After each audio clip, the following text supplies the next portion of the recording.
Hello friends, welcome to sixth lecture of thermodynamics. तो last lecture रे कौन आमे पढ़िथिले डिग्री ऑफ फ्रीडम पढ़िबा आगरु आमे पढ़िथिले इंटरनल एनर्जी विषय। तो आमे कौन जानथिले ना इंटरनल एनर्जी तो मापी हबनी कोनोसी सिस्टम रो आमे कौन मापुथिले चेंज इन इंटरनल एनर्जी। आ इंटरनल एनर्जी को आमे केमती चेंज करि परथिले आइदर वर्क द्वारा ता ऊपर वर्क करिकि ना सिस्टम जदि निजे काम करिवो ताहले भी तार इंटरनल एनर्जी चेंज हेबो। आउ गोटे उपाय थिला हमर हीट। तो आमे आजिका लेक्चर रे कौन पढ़िबा ना हीट विषय रे पढ़िबा। फर्स्ट है हीट कौन, हीट को लिखुचु आमे क्यू बोली। हीट कौन ना हीट होची गोटे form of transfer of energy. Energy transfer internal energy जोटा कौन एनर्जी। तो हीट होची form of transfer of energy.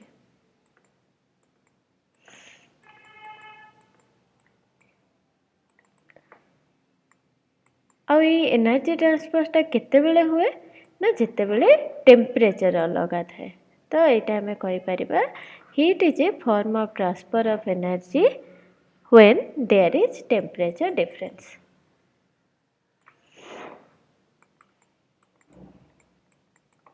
There is temperature difference.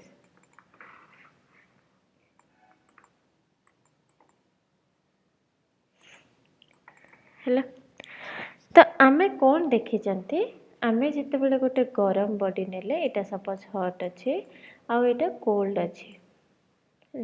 आ ये दीटा हॉट आउ कोल्ड बॉडी को आमे पाखा पाखरे रखीदेले आमे कौन देखिबा हॉट बॉडी रु कोल्ड बॉडी को हीट ट्रांसफर हबो। नहले भी जदि तुम गोटे हॉट बॉडी को एमती रखीदे खोला जगार ताले हॉट बॉडी रु सराउंडिंग को हीट ट्रांसफर हबो। आ हॉट बॉडी ठंडा हबारे लागिबो किंतु केते पर्यंत ठंडा हबो एटा भी गोटे इम्पोर्टेंट जिनस। सपोज ये बॉडी रे टेम्परेचर अच्छे 100 डिग्री आ ये बॉडी रे टेम्परेचर अच्छे 25 डिग्री आम आटमोस्फेयर भी टेम्परेचर अच्छे 25 डिग्री। तो केते पर्यंत हीट हबो ना जिते पर्यंत ये हॉट बॉडी कोल्ड बॉडी रो टेम्परेचर सामान न हो। सिंप्लीफाई वे बुझे दूचे ये तुम गोटे खाली गोटे गरम बॉडी को थोदेला गरम बॉडी रो टेम्परेचर है 40 डिग्री सराउंडिंग रो टेम्परेचर अच्छे 25 डिग्री। तो 40 डिग्री रु 25 डिग्री पर्यंत सेते पर्यंत टेम्परेचर फ्लो हम जिते पर्यंत दीटार टेम्परेचर तुम 25 डिग्री न हो जाऊँ दीटा जाक तुम सामान टेम्परेचर न पहुँची जाउछन्ति। आ जिते दीटा जाक सामान टेम्परेचर रे पहुँची गले सपोज ये सिस्टम आ टेम्परेचर भी 25 डिग्री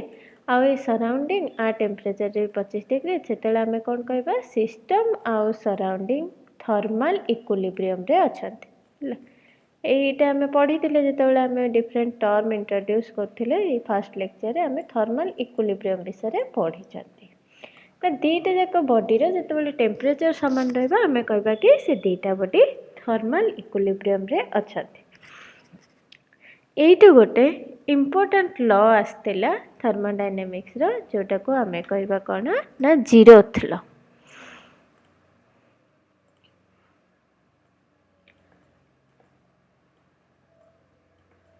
जीरोथ लॉ ये जीरोथ लॉ टा फर्स्ट लॉ परे आस्तिला किंतु एटा कौन कहे जीरोथ लॉ सिंपल लॉ टे जति दुईटा सिस्टम है लिखि दियो लिखि देकी ता ऊपर भाव if two systems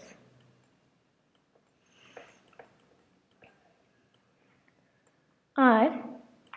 in thermal equilibrium equilibrium को मैं यू क्यू लिखुची with a third system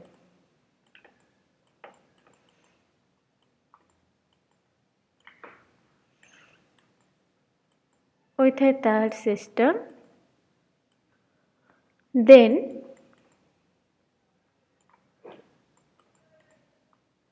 they are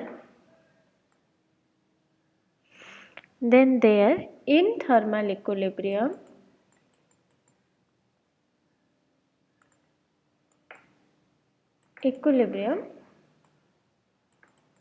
with each other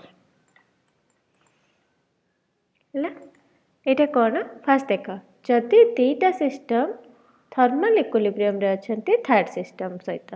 thermal equilibrium माने कौन टेम्परेचर समान रहे आम तीनटा सिस्टम नबा ए बी आउ गोटे थर्ड सिस्टम नेले सी ए लॉ कौन कहूँ जदि ए सी सहित थर्मल इक्विलिब्रियम रे अच्छी आ बी सी सहित थर्मल इक्विलिब्रियम रे अच्छी ताहले then they are in thermal equilibrium with each other ताहले से माने मध्य निज भितर थर्मल इक्विलिब्रियम रे रहिबे ए सी सहित थर्मल इक्विलिब्रियम रे कौन अच्छी माने ए आउ सी रा टेम्परेचर जदि समान अच्छी आ बी आउ सी रा जदि टेम्परेचर समान अच्छी ताहले ए आउ बी रा भी टेम्परेचर समान हम इटा गोटे बहुत बहुत बहुत सिंपल लॉ एथिरे बुझिबारे किछि भी असुविधा नाही किंतु तथापि भी जदि किछि डाउट अछि ताले तुम मते कमेंट सेक्शन रे लिखि के जणाई परिबो आमे जानले हीट कोन आ आमे पढिले थर्मल माने जीरोथ लॉ पढिले तापरे हीट को आमे कोन लिखंती क्यू हिसाब रे लिखंती हेले आ आर यूनिट कोन हीट होची कोन ना गोटे फॉर्म ऑफ एनर्जी तो आर यूनिट कौन हम ना आर यूनिट हम जूल ऐसा यूनिट है आमर जूल एनर्जी रे यूनिट कौन जूल आउ हीट को आम कौन जनरली एक्सप्रेस करती कैलोरी रे भी आम हीट को एक्सप्रेस करते आउ गोटे इम्पोर्टेंट रिलेशन मन रखिबो 1 calorie is equal to 4.182 joule 1 calorie is equal to 4.182 joule इटा हला तार इंटर कन्वर्सन फैक्टर एबे हमें जिबा साइन कन्वेंशन को हेलो गोटे सिस्टम अच्छी तुम्हें ताको हीट देल जदि तुम्हें ये सिस्टम को हीट देल बुझा चेष्टा कर आमे कौन करूचंती थर्मोडायनामिक्स रे जनरली आमे कौन करंती ना आइडियल गैस कंसीडर करंती जनरली जिते पर्यंत आम लॉ पढ़ुचंती आइडियल गैस तुम्हें न भी कंसीडर कर बट जदि तुम्हें आइडियल गैस कंसीडर कल ताहले आर एनर्जी कोठु आसे आर एनर्जी आसे काइनेटिक एनर्जी कहार काइनेटिक एनर्जी ना एटम्स और मॉलिक्यूल काइनेटिक एनर्जी रो आसे तुम्हें जदि सिस्टम को हीट दौच आ भितर जो एटम गुड़ा अच्छा से मैंने कौन करेंगे आउ जी जोर जोर मूव करेंगे तो एमनकर काइनेटिक एनर्जी कौन हम बढ़ीज काइनेटिक एनर्जी बढ़ीज ताने टोटाल एनर्जी कौन है बढ़ीगला तो तुम्हें कौन ये लिखिपर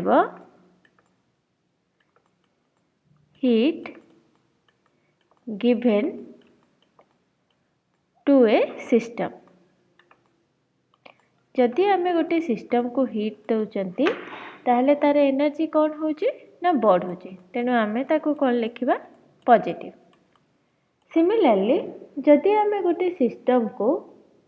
रू हीट काढ़ी नौचंती माने सिस्टमटा आमर हीट दे दउची हीट देले कौन हो सिस्टमटा ठंडा हो जाउची ठंडा हैला माने जो मॉलिक्यूल एटम गुड़ा मूव करथिले तार स्पीड कमी जिवो तार मूवमेंट कमी जिवो ताले एनर्जी ऑफ द सिस्टम भी कमी जिवो तो एठी तुमे लिखि परिबो heat given by a system कौन आसो नेगेटिव सिंपल एटा किछि एथिरे किछि माने मन रखिया भी कष्ट नुहे कहीं तुम्हें से जो पर्स आ पैसा सहित कंपेयर कर जदि तुम्हें पर्स पैसा बाहर करदब माने कौन गिवन बाय ताहले कौन हम तुम नेट बैलेंस कमी जीव तो नेगेटिव सेमती heat given to a system रो एनर्जी बढ़ईदब तुम्हें मत पर्स पैसा आड करुच ताहले पर्स पैसा कौन हम बढ़ीज माने पॉजिटिव एटा गोटे बहुत सिंपल जिनस ये मन रखिबार किछि नहीं तापर आउ गोटे बहुत बहुत बहुत इम्पोर्टेंट आम जिनस पढ़ा जोटा हूँ आमर हीट कैपेसिटी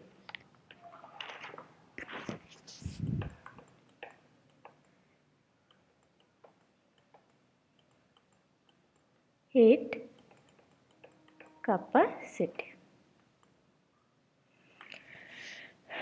तुम्हें कौन जानिच गोटे सिस्टम को तुम्हें हीट देला गोटे सिस्टम को तुम्हें हीट जिते दौच तुम टेम्परेचर कौन हम बढ़ जदि हीट सप्लाई करुच तुम टेम्परेचर बढ़ जदि हीट काढ़ी नौच ताले तुमर टेम्परेचर कमिब। एबे तुमे कौन कर ना गोटे दीटा जगह नियो, दीटा जगार समान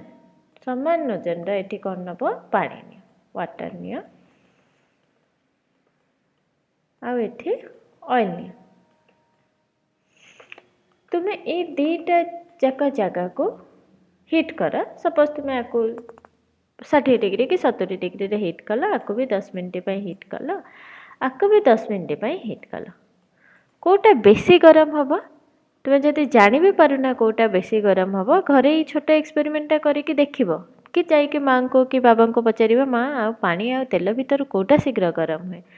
समस्ते कहिबे आमर तेलटा शीघ्र गरम हबो। बुझिला, तेलटा शीघ्र गरम हबो, किंतु काहेके गरम हबो सेटा होछि कथा। काहेके गरम हबो ना आमे सेम अमाउंट रो हीट देले किंतु पानी रो हीट एब्जॉर्ब करिवार कैपेसिटी वाटर जो तेल ठू अधिका। पानी जो आमे नेले आर हीट एब्जॉर्ब कैपेसिटी अधिका काहाटू ऑयल ठू। से आमे जेतेबेले हीट दौचंती पानीटा हीटा को एब्जॉर्ब करि नेला। जदि पानी हीटा को एब्जॉर्ब करूची ताहले टेम्परेचर कहार अधिका बढ़िबो, पानी हीट एब्जॉर्ब कर नउची, तेनु बेसी हीट रहुनी टेम्परेचर बढ़ेबा पई, ताहले पानी रो कम बढ़िबो आउ तेल रो अधिका बढ़िबो। तेल केस रे टेम्परेचरटा अधिका बढ़िबो सेम अमाउंट ऑफ हीट पई। हैला लेस राइज इन टेम्परेचर कोठी हबो ना पानी रे हबो। ए पानी रे कम बढ़िबो, तेल रो टेम्परेचर बेसी बढ़िबो। तो ये जो एब्जॉर्ब करके रखिबार कैपेसिटीटा गोटे हीट को एब्जॉर्ब करके रखिबार कैपेसिटीटा को आमे कौन कहू ना आमे हीट कैपेसिटी बोले कहू। आ जोटा बेसी एब्जॉर्ब करिबो सेटारे हमर कौन हुए ना कम टेम्परेचर इनक्रीज हुए। सेट पाई तुमे देखैतिबो पानीटा को गोटे कूलांट हिसाब रे यूज करंती, काहेकि ना गोटे जिंस जदि गरम हो जाउची पानीटा कौन करे ना टेम्परेचरटा को एब्जॉर्ब करिनी। जेतेबेले तुमको किसी जिनस गोटे ठंडा करिवार थाए तुमको घरे कौन कहते पानी थाली रखी दउन ताको पानी कसारे थोईदे, कौन पाई कहते ना पानीटा हीटा को एब्जॉर्ब करिकी निज पाखरे रखी पारे निज भितरे आउ टेम्परेचर सेते बढ़ेनी, तो एटा अन्य गोटे हॉट बॉडी को ठंडा करि परिबो। बुझि पारला। एबे हमें मैथमेटिकली लिखिबा। मैथमेटिकली कौन लिखिबा ना आमे जानिचंती हीट को आमे स्मॉल क्यू लिखिबा। हीट जेते अधिका दबा टेम्परेचर सेते अधिका बढ़िबो, एटा हमें जानिले।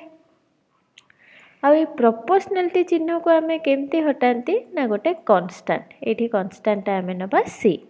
सी डेल टी। तो आमे कौन करबा ना जदि सीटा सबु जिनस पई इक्वल हेतांता ताले आमे सबु जिनस पई टेम्परेचर जदि 100 डिग्री बढ़ाते हमर से सॉरी हीट जदि आमे 100 जूल दियंते ताले टेम्परेचर भी हमर गोटे पर्टिकुलर अमाउंट बढ़ाता। जदि सी रो किछि वैल्यू सबु मटेरियल पई समान हेतांता ताले समान अमाउंट हीट देले टेम्परेचर समान अमाउंट बढ़ता। किंतु ए सीटा सबु मटेरियल पई समान नुहे। आ ये सीटा निर्धारण करे को मटेरियल केते हीट को निज भितर रखि पारिबो। जो मटेरियल बेसी हीट रखि पारिबो ताकू एनर्जी देले हीट देले तार टेम्परेचर सेते कम बढ़िबो। त हमें सीटा को कौन लिखि पारिबा Q बाय डेल टी। आ ये सीटा को आमे कौन कहू ना हीट कैपेसिटी बोली कहू। तो आमे को कौन बोली जदि डेफिनेशन पचरा हबो तुमे कौन लिखि पारिबो quantity of heat, quantity of heat required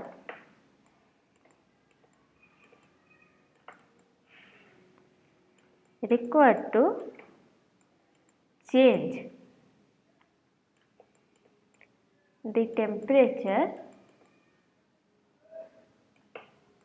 by 1 Kelvin लिखा यूनिट चेंज इन टेम्परेचर। एठी जदि आमे डेल टी टा को 1 करिनबा ताले सी हमर केते हबो सी हबो क्यू। तो सी को तुमे एमिति कहि परिबो सी होची quantity of heat required to change the temperature by 1 degree Kelvin. बुझीगला। आ सीटा को आम कौन कहते, सीटा को आम हीट कैपेसिटी बोली कहते। हीट कैपेसिटी केते प्रकार ना, हीट कैपेसिटी आमर तीन प्रकार आसीबो। गोटे है टोटाल हीट कैपेसिटी को खाली हीट कैपेसिटी बोली भी कहि परिबो। आम पढ़िले ता डेफिनेशन कौन पढ़िले, सी इज इक्वल टू आमर कौन क्यू बाय डेल टी, ये आम पढ़िले। ये कौन ना क्वांटिटी ऑफ हीट रिक्वायर्ड है, लिखिने आउ थरे, क्वांटिटी ऑफ हीट रिक्वायर्ड दरकार, कौन पाई दरकार, टू चेंज द टेम्परेचर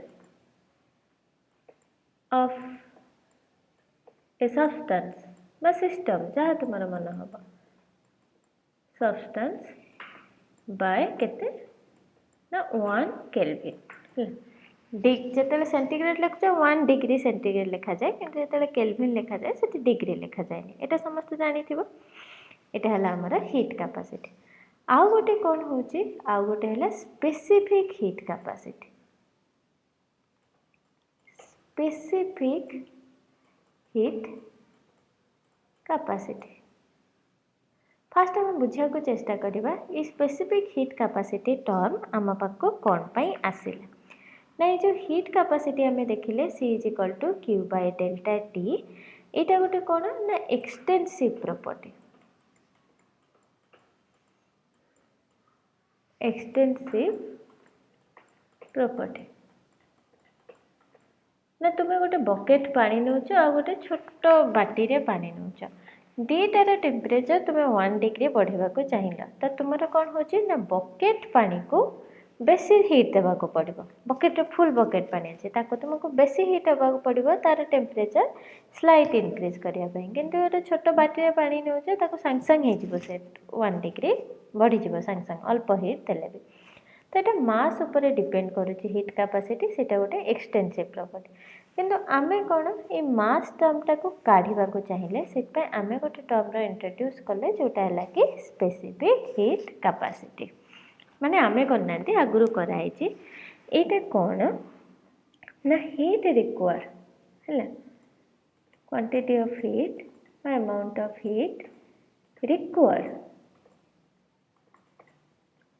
कौन करने टू चेंज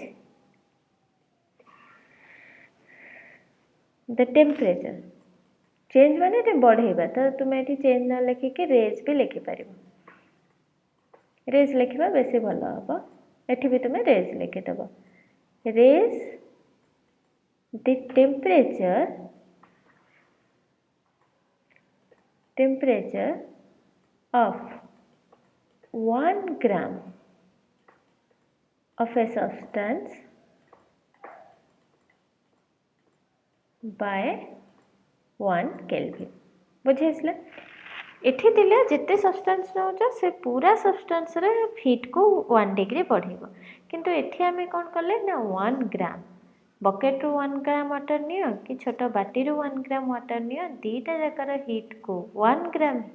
वाटर हीट को बढ़ाया सेम टेम्परेचर लगे। तो यहाँ कौन हो आमर इंटेंसिव प्रॉपर्टी। इंटेंसिव प्रॉपर्टी यहीटा है आमर। आगे आम केमती लिखा, सी लिखिपार, सी खाली सी भी लिखिपार ना सी एम भी सॉरी हाँ सी एम भी लिखिपार स्पेसिफिक हीट कैपेसिटी, कि सी एस पी एच भी लिखिपार, खाली भी सी लिखिपार। तो यहाँ हूँ Q divided by del T तो रहिबो, किंतु ये जिते आम ये कौन करते एम ग्राम सब्सटेंस नौले एतिक होता, ये आम 1 ग्राम सब्सटेंस नौकरी से एम टा को डिवाइड करदे, एम है कौन मास ऑफ द सब्सटेंस, यहाँ जानना। आउ गोटे हूँ आम जोटा जनरली बेसी यूज करूँ थर्मोडायनामिक्स रे, सेटा हूँ मोलार हीट कैपेसिटी। से सेम जिनस यहाँ कौन, यहाँ भी से सेम जिनस, यहाँ भी से heat required to raise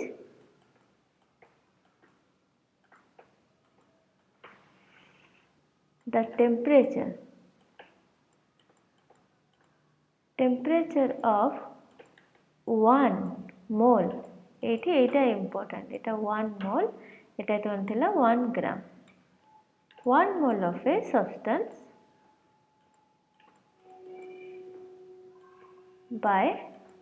1 k. एठी भी जेहेतु आमे क्वांटिटी टा डिफाइन करि नउचंदे मो पढाइतिली एक्सटेंसिव बाय एक्सटेंसिव कौन हुए इंटेंसिव हुए माने हमर एठी स्पेसिफिक हीट कैपेसिटी टा एक्सटेंसिव डिवाइडेड बाय 1 मोल मोल टा एक्सटेंसिव तो एटा भी हमर होची इंटेंसिव प्रॉपर्टी आ आको आमे कोन लिखि परिबा Cn लिखि परिबा बा खाली C भी लिखि परिबा Q divided by eighty m न लिखि लिखिबो n हैला number of moles del T तो तुमको बुझी आसी गेला कोन आ जदि के तुमको यूनिट पचारे यूनिट एठी तुमे कोन Q टा नोच कोन Q टा फॉर्म ऑफ एनर्जी जूल आ टेम्परेचर टा बढ़ो जो कोथिरे केल्विन तो एठी तुमे यूनिट लिखि परिबो जूल पर केल्विन एठी पचारले कोन हबो एठी यूनिट हबो जूल ग्राम केल्विन हल एठी जदि तुमको लिखा हबो जूल मोल केल्विन एटा लिखि परिबा एबे हम देखिबा हीट कैपेसिटी डिफरेंट प्रोसेस पई हमें कोन कहउछन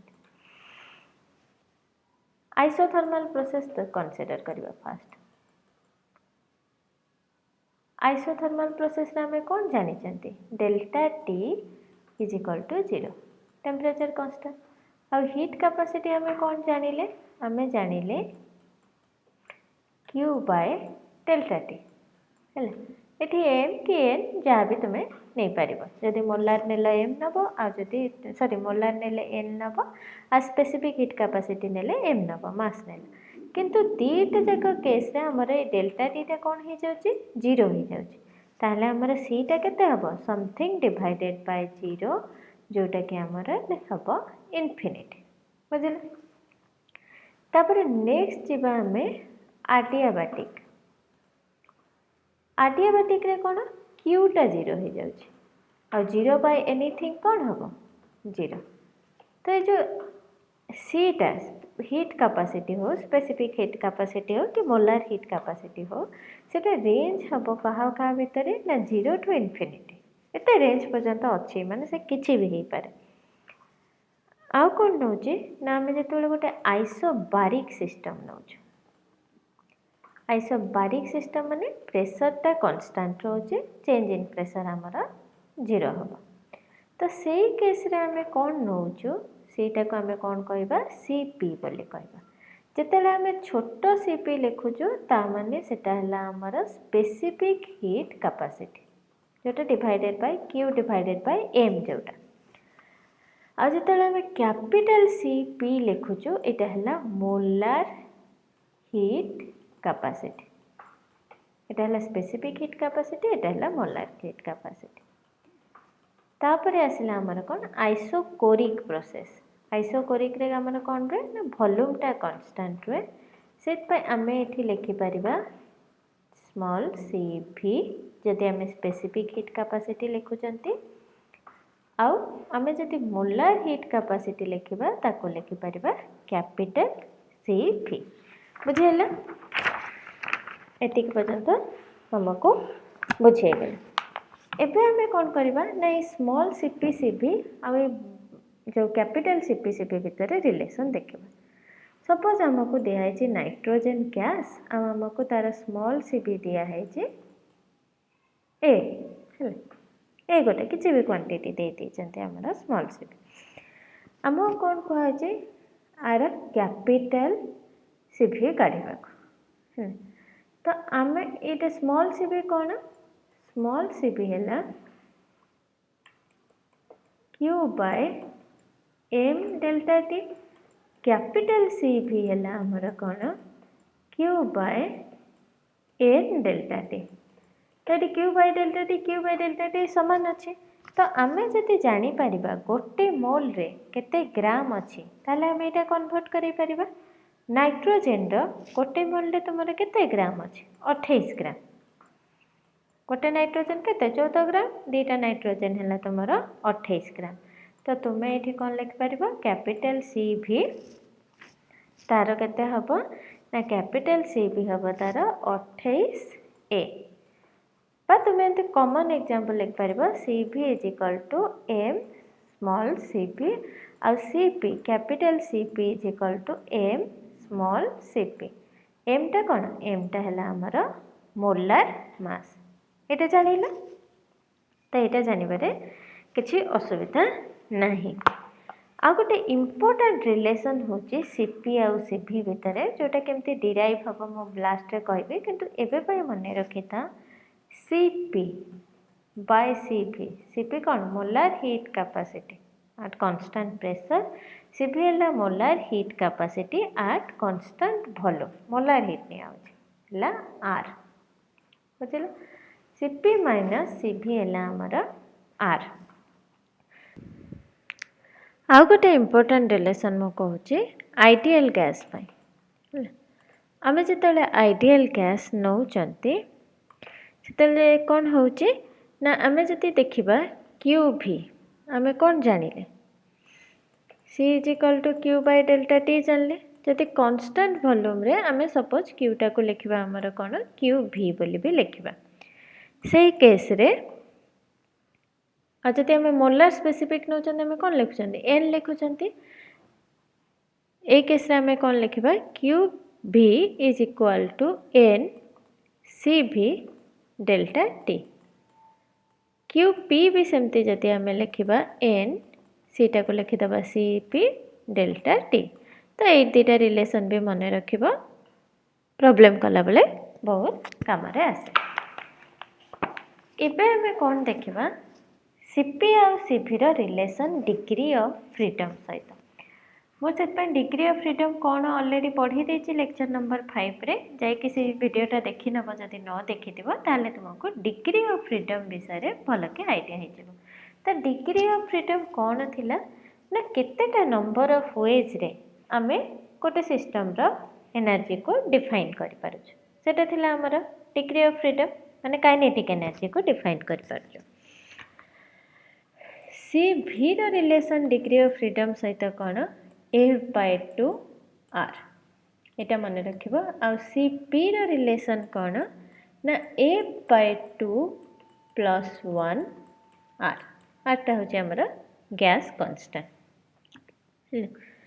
आ सी पी बाय सी भीटा को कौन कह जाए सी पी बाय सी भीटा को आमर कह जाए गामा बुझे सी पी बाय सी भी को गामा कह जाए यहाँ जानिଛ तो ये आम कौन करवा आम गोटे टेबुल तैयारी करदबा ये आमर आसला गैस टाइप माने कौन नंबर ऑफ एटम्स केते monoatomic diatomic polyatomic लिख पारा ना ट्राई एटॉमिक भी लिख पारा आम तीनटा देखिए ट्राई एटॉमिक तापर आम लिखा डिग्री ऑफ फ्रीडम है डिग्री ऑफ फ्रीडम कौन ना degree of freedom monoatomic पाई केते थिला 3 थिला डाई एटॉमिक पाई केते थिला 5 थिला ट्राई एटॉमिक रे आर 2टा थाए जदि आमर लिनियर होता ताले 5 जोटा कि डाई एटॉमिक सहित समान किंतु जदि आमर नॉन लिनियर होता है ताले आमर आसे 6 यहाँ 5 है 3 बोले पड़ोनी 5 और नॉन लिनियर होता है आमर 6 लिनियर होता आम डायटोमिक सहित ताको समान कनसीडर करना तो ये जदि आम सी भी देखा सी भी आम कौन जानी कहली सी भी आम जनरली कनसीडर करते एफ बाय टू आर तो ये आमर एफ टा केते अच्छे 3 तो ये सी भीटा हम 3 बाय टू आर आ जदि आम सी पी कनसीडर करती सी पी हम केते F by two plus 1 or 3 by two plus 1 3 by two plus 1 केते हम 5 बाय टू आर आ गामाटा कौन गामाटा हूँ आमर कौन Cp बाय Cv ताले 5/2 r divided by 3/2 r r r कटिगला 2 2 कटिगला ताले एठे हमर कौन आसिला 5/3 5/3 टा केते 1.66 गामा हमर आसिगला 1.66 सिमिलरली डायटोमिक पाई F हैला 5 तो Cv टा केते हबो 5/2 r Cp टा केते हबो 5/2 प्लस 1 केते 7/2 r आउ गामाटा जोटा Cp बाय Cv सेटा केते हबो 7 डिवाइडेड बाय 5 जोटा हमार आसीबो 1.41 ट्राई एटॉमिक लिनियर टा तो आ सहित समान हबो किंतु जोटा नॉन लिनियर थाए एटा केते हबो F/2r तो 6/2r केते हला 3r 3 प्लस 1 केते 4r 4/3 1.33 तो एठू आमे कौन जानिले नंबर ऑफ एटम्स जिते बढ़ी बढ़ी के जाउतबो नंबर ऑफ एटम को आमे कौन कहते एटॉमिसिटी एटॉमिसिटी जिते बढ़ी बढ़ी के जाए आमर गामाटा जोटा कि Cp बाय Cv रेशियो सेटा सेते कमी कमी के जाए तो बेले बेले डायरेक्ट क्वेश्चन आस्थिबो गामा m आमे कौन जानले डायटोमिक पॉलीएटॉमिक बट एठी हमें ट्राइएटॉमिक पॉलीएटॉमिक समान देखेबो काने डिग्री ऑफ फ्रीडम समान थे तो एटा हमें रेशियो जानले ए रेशियोटा बेले बेले डायरेक्ट क्वेश्चन रे आसी जाय थाए ए भलिया ना अपोजिट के कोटा मझिरे दे देथिबो तो एठो तुमे जानि परिबो आउ गोटे जिनस अच्छे जदि तुमको किसी कन्फ्यूजन होची गोटे फॉर्मूला मन रखले तुम डायरेक्ट डिग्री ऑफ फ्रीडम रु गामा काढ़ी परिबो Cp Cv न काढ़ी की गामा होची कौन 1 + 2/f एटा भी मन रखिबो gamma is equal to 1 + 2/f एटा को यूज करके भी डायरेक्ट काढ़ी परिबो जदि डिग्री ऑफ फ्रीडम सपोज 7 दे देइची आ तुमको पचारती तुमे काढ़ी परिबो सही केस रे हैला तो आज ये मत लगुच आम हिट्र सब जिन कभर करने तथापि जदि किसी डाउट अच्छी कि किसी मुझे पढ़ेनी कि किसी तुम मन में भावुच ताको कमेंट सेक्शन में मत लिखिकी जन पार